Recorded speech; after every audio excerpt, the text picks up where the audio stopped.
Buongiorno da Sicilia, 24 questi titoli di oggi. Tragedia sul lavoro a Pozzallo, nel Ragusano, muore un operaio albanese di 36 anni schiacciato sotto il braccio di una betoniera mentre lavorava in un cantiere edile, ferito in modo lieve un collega.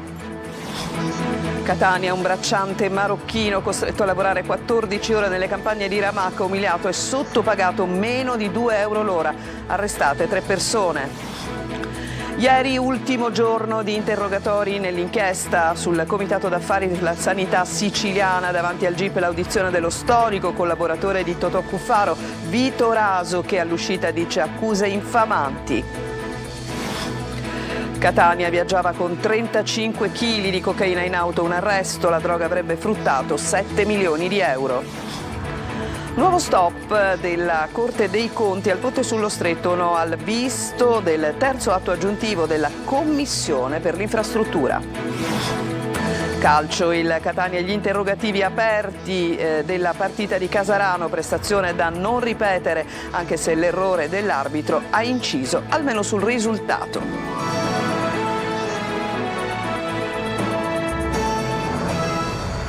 Ancora ben trovati, apriamo con il dramma di un'ennesima morte sul lavoro. Un operaio albanese infatti è deceduto mentre lavorava in un cantiere edile di Pozzallo, nel Ragusano. Il braccio della betoniera avrebbe improvvisamente ceduto colpendolo in pieno, ma sentiamo il servizio di Desiree Ferlito.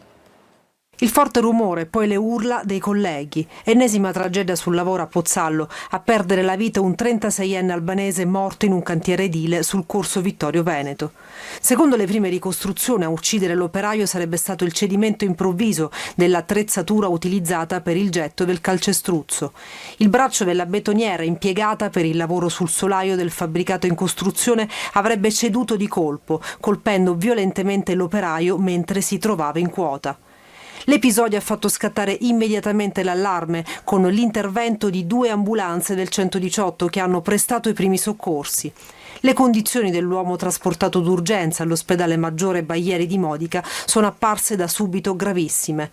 Nonostante i tentativi dei medici di salvargli la vita, l'uomo è morto poco dopo a causa del trauma riportato. Sul luogo della tragedia sono giunti prontamente i carabinieri della compagnia di Modica e di Pozzallo per i rilievi di rito. Le indagini sono state avviate per chiarire la dinamica esatta del crollo della gru, accertare le cause che hanno portato al cedimento della struttura e verificare eventuali presenze di responsabilità relative al rispetto delle norme di sicurezza sul cantiere. Un suo collega è rimasto ferito, ma non sarebbe grave. L'area è stata posta sotto sequestro a disposizione dell'autorità giudiziaria. Nordafricani sfruttati nelle campagne, sottoposti a crudeltà, costretti a vivere in ambienti infestati da topi. Era una vita d'inferno, quella denunciata da un bracciante che ha portato poi a 3 arresti. Ma sentiamo Tonino De Mana. Dalla Francia alle campagne di Ramacca, l'allettante proposta di lavoro lo ha portato in una fattoria infernale, sfruttato e sottopagato, tanto da sgobbare nei campi anche 14 ore al giorno per prendere 1,26 euro l'ora. Ma la dichiarazione spontanea della vittima, supportata da un'associazione sul territorio, ha portato all'arresto di 3 persone. In manette sono finiti Santi Giammiello, 54 anni, Koum Kami, 52 anni e Haberhaim Shaibi, di 56. Sono accusati di tratta di esseri umani, intermediazioni illecite, sfruttamento del lavoro, quindi caporalato e atti di crudeltà su animali. Il provvedimento è stato eseguito dalla squadra mobile. Dalle indagini sono emerse gravi carenze igienico-sanitarie negli ambienti in cui il marocchino viveva, compreso l'alloggio infestato da topi. Per evitare un intervento medico al lavoratore sfruttato, che aveva un ascesso al collo, Giammiello avrebbe rimosso l'ascesso bucandolo con un ago riscaldato, modus operandi che racconta il procuratore capo di Catania, Francesco Curcio. Quello che appare è che per far vedere la determinazione, la ferocia, la inflessibilità, quando qualche animale non abbodiva agli ordini, veniva ammazzato sul posto oppure gravemente ferito e poi trascinato come si vedeva nei vecchi film western, solo che invece che alla carrozza a una macchina che girava per la fattoria. L'importanza della denuncia porta ad un benefit. ma lo Stato giustamente gli assicura un permesso di soggiorno e gli assicura anche un'assistenza completa per le loro esigenze, primarie esigenze di vita.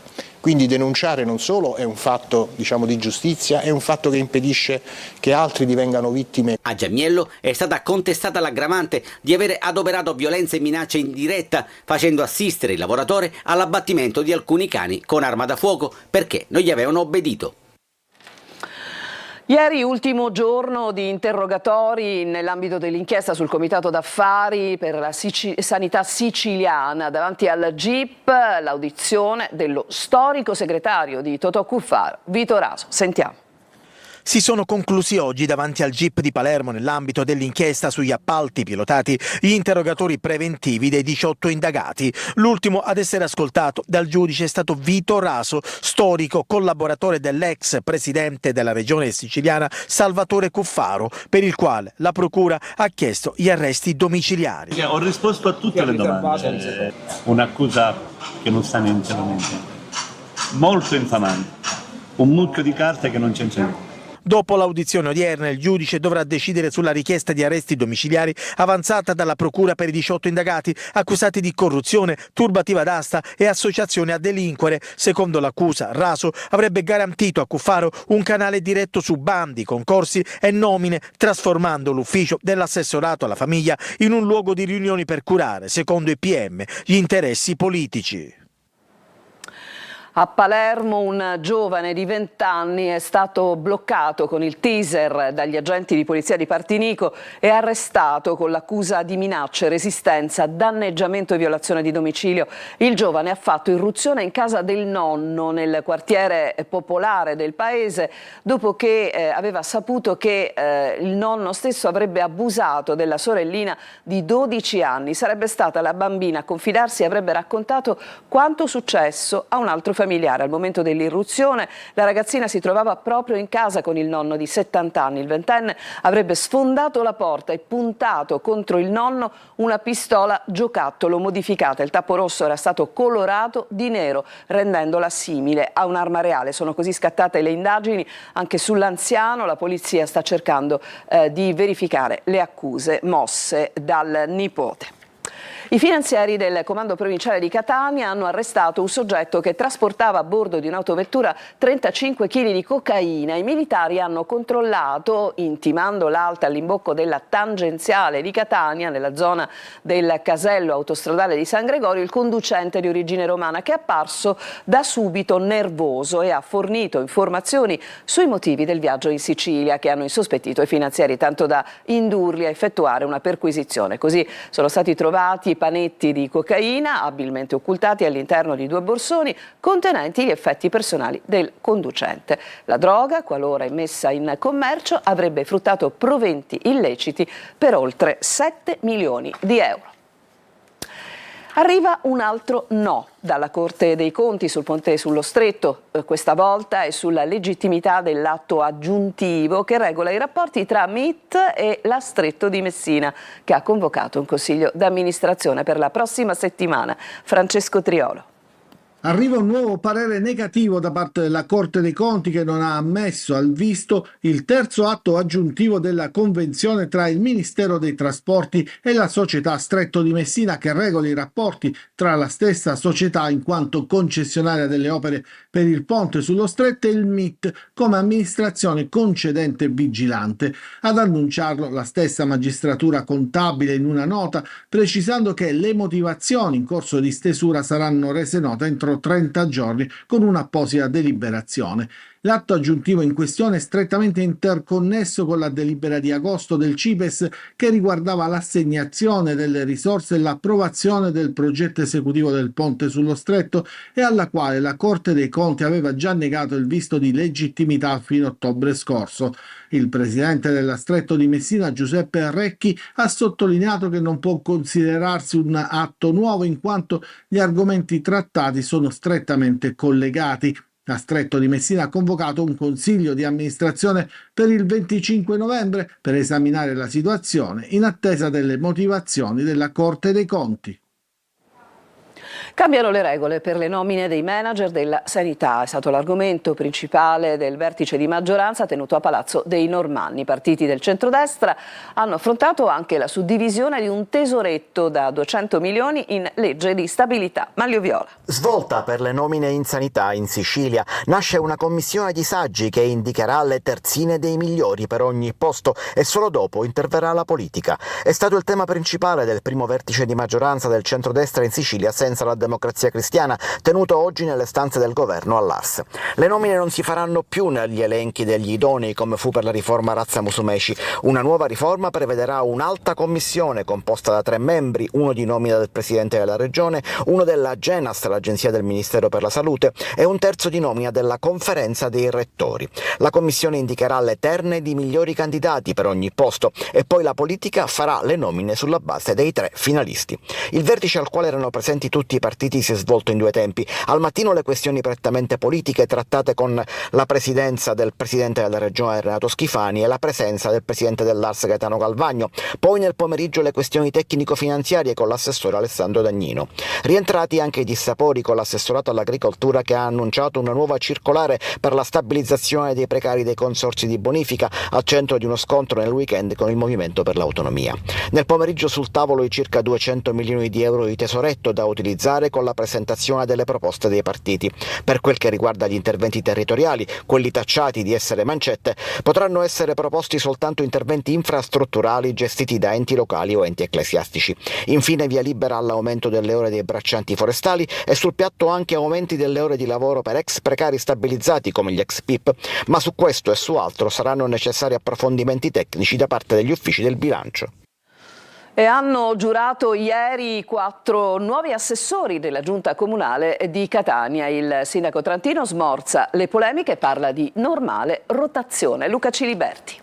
Messe da parte il retroscena politici, si sono insediati oggi a Palazzo degli Elefanti a Catania i 4 nuovi assessori della Giunta Comunale presieduta dal sindaco Enrico Trantino. Si tratta di Daniele Bottino e Luca San Giorgio in quota Fratelli d'Italia e Carmelo Coppolino e Serena Spoto in quota Movimento per le Autonomie. Subentrano agli uscenti Alessandro Porto e Bruno Brucchieri in quota MPA e ai tecnici Paolo La Greca e Sergio Parisi. Che la politica dia una risposta a coloro i quali ti sono contraddistinti per preferenze, perché non è che io sia diventato sindaco perché calato dall'alto. Luca San Giorgio spetta l'assessorato che fu di Paolo La Greca, quello all'urbanistica, insieme alla mobilità, al decoro urbano e ai rapporti con l'università. Era inevitabile che ci fosse questo avvicendamento, erano anche degli accordi, come sapete, ma meglio del sottoscritto, anche accordi preelettorali. A Bottino va l'assessorato ai servizi demografici e il decentramento, la protezione civile e il dissesto idrogeologico insieme a patrimonio e rapporti con il Consiglio Comunale. Ritengo comunque che la maggioranza c'è sempre stata, il partito, ognuno con anche i propri punti di vista, comunque è sempre stato a supporto del sindaco. Coppolino torna in politica prendendo le deleghe che furono di Alessandro Porto, Polizia Municipale e Viabilità.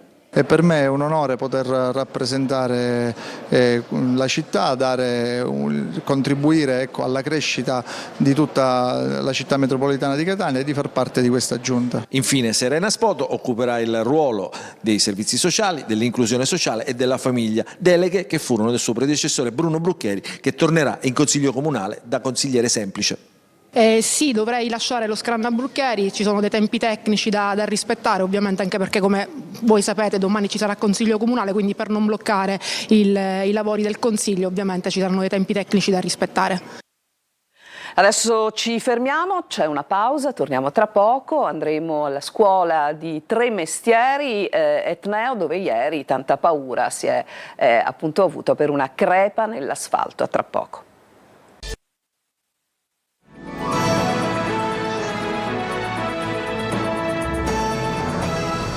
Seconda parte del telegiornale, una lunga crepa nell'asfalto proprio davanti alla scuola. C'è preoccupazione a 3 mestieri Etneo per la spaccatura che si è formata ieri a pochi metri dal circolo didattico Teresa di Calcutta in via Guglielmino. L'ansia dei genitori e degli studenti è collegata anche alle 7 scosse di terremoto avvertite proprio ieri in questa zona del Catanese. Subito dopo c'è stato un sopralluogo dei vigili del fuoco ed è arrivata nel pomeriggio l'ordinanza comunale che stabiliva per oggi la chiusura di tutte le scuole del paese. E restiamo nel catanese, a Catania in particolare, perché è stata consegnata in via Milano la nuova sede del gabinetto regionale della Polizia Scientifica, dedicato alla memoria del commissario Filippo Raciti, ucciso nel febbraio 2007 durante i disordini di un derby di calcio, quello tra Catania e Palermo. Desiree Ferlito.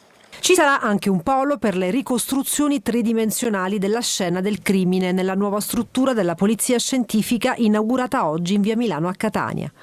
Un impianto moderno, funzionale e dotato di tecnologie all'avanguardia. Spazi più ampi hanno reso possibile il potenziamento di laboratori già presenti e la realizzazione di nuove realtà, come i laboratori di residui dello sparo per gli accertamenti irripetibili di genetica forense. La polizia potrà così potenziare la sua attività investigativa sul territorio, migliorare la rapidità dei riscontri tecnici e collaborare più efficacemente con le procure e gli altri organismi giudiziari. La nuova sede della polizia è stata dedicata alla memoria del commissario Filippo Raciti, rimasto ucciso nel febbraio 2007 durante i disordini alla fine del derby di calcio Catania-Palermo. Presenti per l'occasione la vedova Marisa Grasso e la figlia Fabiana. Da oggi via Milano 42 sarà un momento di vicinanza da parte delle istituzioni verso il cittadino, ma soprattutto in maniera indissolubile è importante ricordare che la tragicità dell'evento che ha colpito mio padre con la sua morte oggi deve ricordare che lo sport deve rimanere l'unico motore di accelerazione per una società civile e comprensiva. Alla cerimonia hanno partecipato i questori di Catania, Messina, Siracusa e Enna, il prefetto del capoluogo etneo, il direttore centrale del servizio della Polizia Scientifica e la sicurezza cibernetica. La mafia parla il linguaggio dei social e su TikTok trova un palcoscenico che la normalizza e la rende quasi pop. Un viaggio nell'immaginario criminale che sta seducendo migliaia di giovani. Eva Spampinato. Chi è per lei un amico? Su TikTok la mafia non appare più per quello che è. Diventa un prodotto seducente, accattivante, un brand alla moda, un marchio da ammirare e emulare. E per farlo usa le logiche popolari del mercato, evoca il suo potere non più con la violenza, ma con l'approvazione, i like, i follower. Ce ne eravamo già accorti portando alla luce i video che arrivano dall'interno delle carceri, dove i boss continuano a comandare tramite il telefono, persino in videochiamata, o mostrando Gaetano Maranzano, collano d'oro al collo, con pistola, come ciondolo, che pochi minuti dopo l'omicidio di Paolo Taormina a Palermo pubblica un video su TikTok enfatizzato da una frase del boss stragista Totorina tratta da una fiction. Ma a dirlo adesso è un autorevole rapporto della Fondazione Magna Grecia, presentato alle Nazioni Unite di New York, che parla di mafiosfera digitale, ovvero un ecosistema parallelo, un palcoscenico virale in cui musica trap e neomelodica, coreografie e montaggi, perfino il look e l'abbigliamento trasformano clan e criminali in icone pop. TikTok dunque si fa vetrina, normalizza l'atteggiamento malavitoso e lo rende sempre più familiare al grande pubblico. L'algoritmo fa il resto. Un catanese medio che entra su TikTok, anche non volendo, si imbatterà in video di case arredate in pieno stile Scarface o Gomorra, mamme e bambine, video di cavalli e stalle, presumibilmente abusive, foto in ricordo di defunti o detenuti su sottofondo di musica neomelodica. Persino video dei funerali, dove vanno fortissimo i palloncini bianchi o le frotte di motorini che seguono il carro funebre. Ci fermiamo ancora, un'altra pausa e poi il calcio.